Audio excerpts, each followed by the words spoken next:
Ang video na ito, mga kaubayan, ay tungkol sa isang uri ng halamang gamot na ito po ipinapasok natin sa ating katawan. Itong pako. Ang target na ginagamot nito, mga kaubayan, ay pang-cleansing, cholesterol, high blood, at anti-cancerous. Ipapaliwanag ko po. Isa-isa yan. Ito po ay kinakain ng hilaw. Ganito lamang po yan. Kinakain ng hilaw. Ginagawa ko pong salad yan. Hilaw ko pong kakainin ito, mga kaubayan. Ganito lamang po. Putol-putulin ko lamang po na ganyan yan. At titimplang ko na po ng sibuyas, kamatis. Ang trabaho po nito sa loob ng ating katawan ay anti-cancerous po ito. Anti-cancerous sa high blood, sa cholesterol, at pang-cleansing sa loob ng ating katawan. Ang nag-cleansing po nito, kaya po pang-cleansing sa loob ng ating katawan, ito mga kaubayan,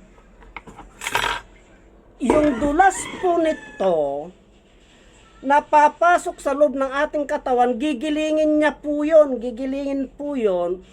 Ngayon, yung dulas po nun, ay iikot dito sa loob ng ating katawan at ilalabas mo po yung mga dumi sa loob ng ating katawan, yung mga bukol-bukol. Kaya pang-cleansing na, anti-cancerous pa yun.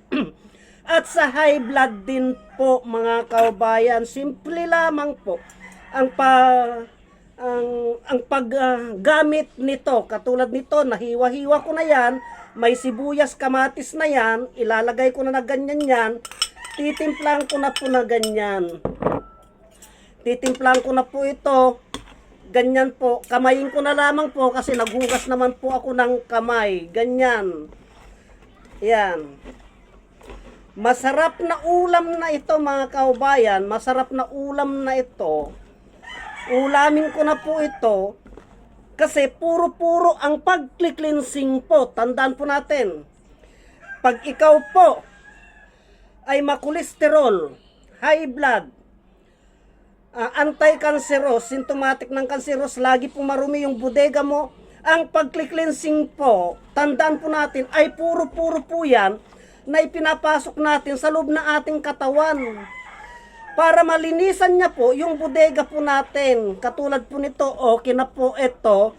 Yan, ready na po yan. Ganyan lamang po yan, oh. Ang sarap.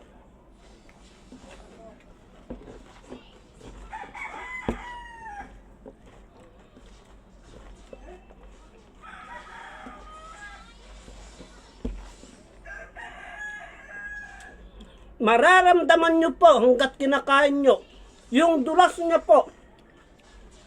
Ayan, o.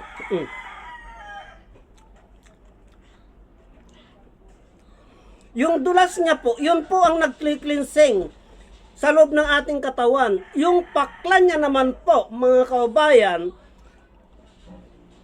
anti-cancerous po yun. Sa diabetic po yun, yung pakla niya po yun. Yung dulas niya na yun, anti-cancerous yun, parang saluyot po yan. Parang saluyot po yan. At yung paklan niya na yun, may kakayan po siya na yung cholesterol po natin sa loob ng ating katawan, yung taas po ng dugo natin, ay ibabalance niya po, yung pababain niya po yun. Yan po, ganyan po ang kakayahan ng halamang gamot na ito. Bantog na po sa mga matatanda sa probinsya. Noon pa man ito, kasi ito po ay alam ng matatanda na ito po ay kanilang pananim, ulam, na isang uri ng ulam at halamang gamot pa. Kaya hindi po nawawala ito sa mga probinsya, mga kaubayan.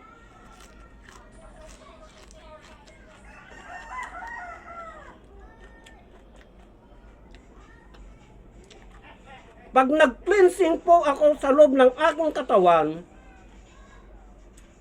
puro-puro po na ipinapasok ko po yung halamang gamot sa loob ng aking katawan. Para yun po ang magtratrabaho. Yun po ang gagamot. Katulad niya, no?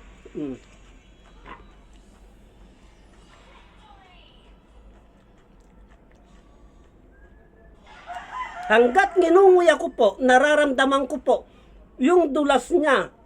Tapos parang nangapal yung paklan niya.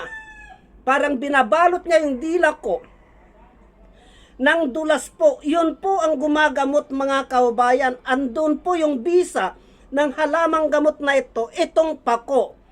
Sana po ay naunawaan ninyo yung aking ibinahagi tungkol sa halamang gamot na ito, kasi marami pong hindi nakakaunawa, basta't na lamang po ang alam nila, ipinapasok na lamang po sa loob ng kanilang katawan. Ganyan yan po ang katotohanan. Marami pong salamat.